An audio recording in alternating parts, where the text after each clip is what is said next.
My name is Geraldine from Chatty Bear Magazine, and I'm relocating to Dubai in just 5 weeks.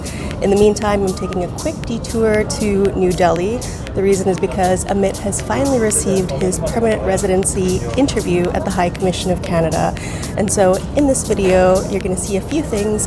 You're going to see how I obtain a visitor visa as a Canadian visiting India in 2022. And I'm also going to bring you along on my trip. So we're going to travel from YVR Vancouver to London Heathrow and then over to New Delhi in India, all on British Airways. Let's go.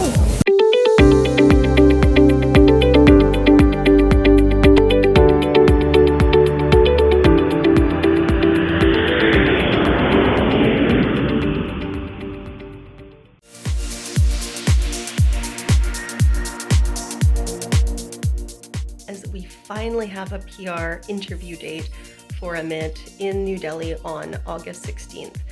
This application process has been not transparent, not straightforward in any way, and so you are forced to have this mentality of you got to look out for yourself and seek out as much information as you can so that the process you're trying to undergo actually is completed and that you at least know that you're doing everything you can to process these documents.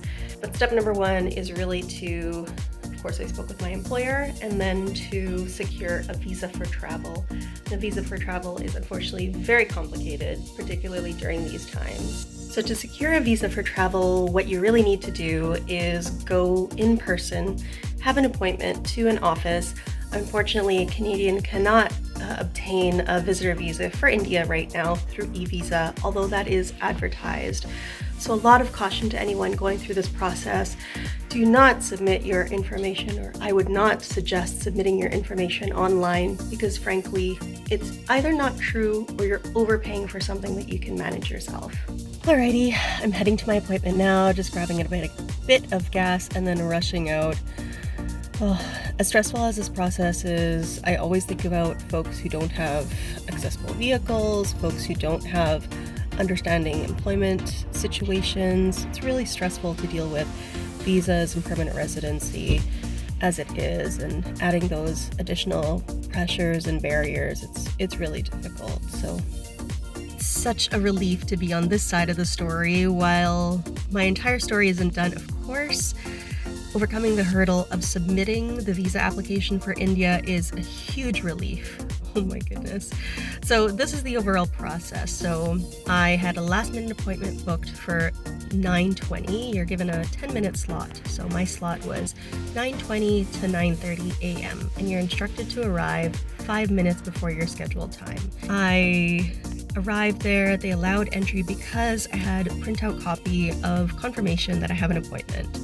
So once I walked inside, and you'll see a number of waiting chairs on the outside.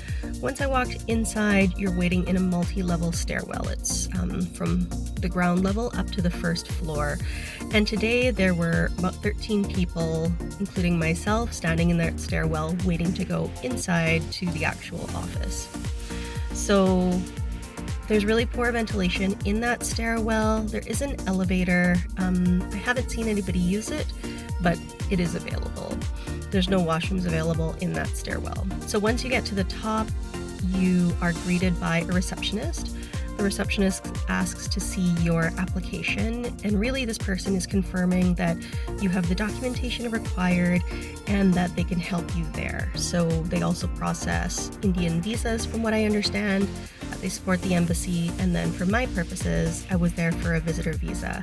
So the receptionist also confirmed that I had copies of passport photos and a photocopy of my passport itself. While there are services available nearby in this area where you can get these things done, it's far less stressful if you can bring it yourself. So once the receptionist checks your documentation, they'll assign you to a number.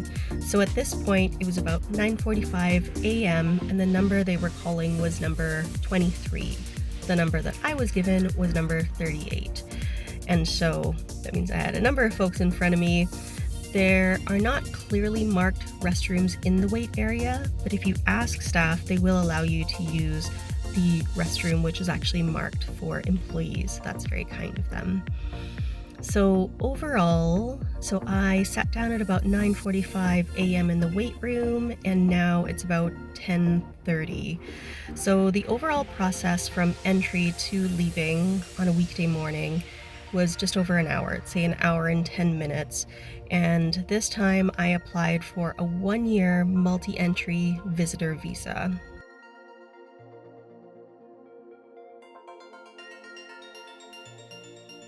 Today I'm traveling from YVR in Canada over to London Heathrow, all the way through to New Delhi. I'm flying with American Airlines and then British Airways. Come along with me.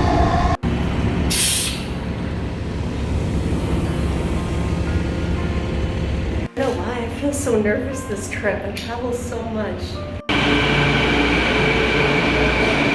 It's actually my first time traveling solo with just carry-on for international. I usually check in, but lately check-in and baggage has been a bit of a nightmare, so I'm carrying on. So I've just got my carry-on suitcase and then my personal item, which is a backpack, and I'm a little bit sneaking on a little purse. I mean, it technically fits inside my personal item, but we'll see how it goes.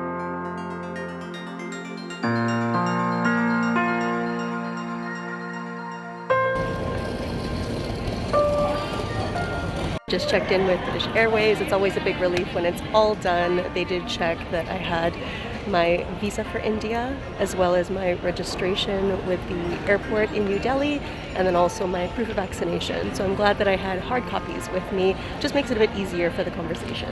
Before arriving at the airport, I actually already knew that my flight was delayed. My flight to London Heathrow was originally supposed to leave YVR Vancouver at 8:50, but now we're not leaving until about 10:30. Either way, right now it is just after 6 p.m. so I'm gonna go through security and then I'm gonna check out a lounge.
Heading to Delhi.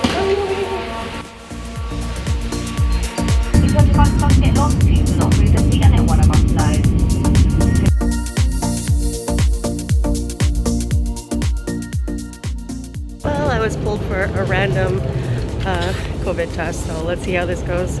Self-paid, 300 rupees. Hopefully it doesn't take too long.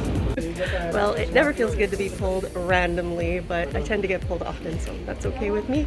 At least you can see the process since I've gone through it. So I could not recall Amit's local Indian phone number, and so I couldn't give that to them as a reference. So they're going to email me the results. Not quite sure when, but at least I know it's done. So it really only took about 5 minutes. It's just an awkward experience. All right, we've passed security now for sure.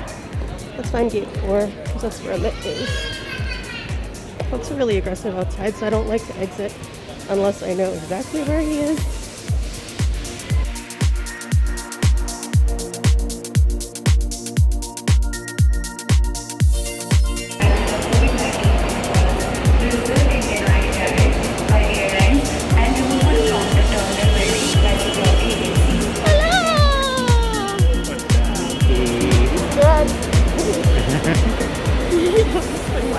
PR. Make sure to check out part 2 of this series to see the experience of Amit preparing for his permanent residency application, us going to the High Commission of Canada, the final outcome, and then of course me coming home to Canada. So until my next video, I'll see you then.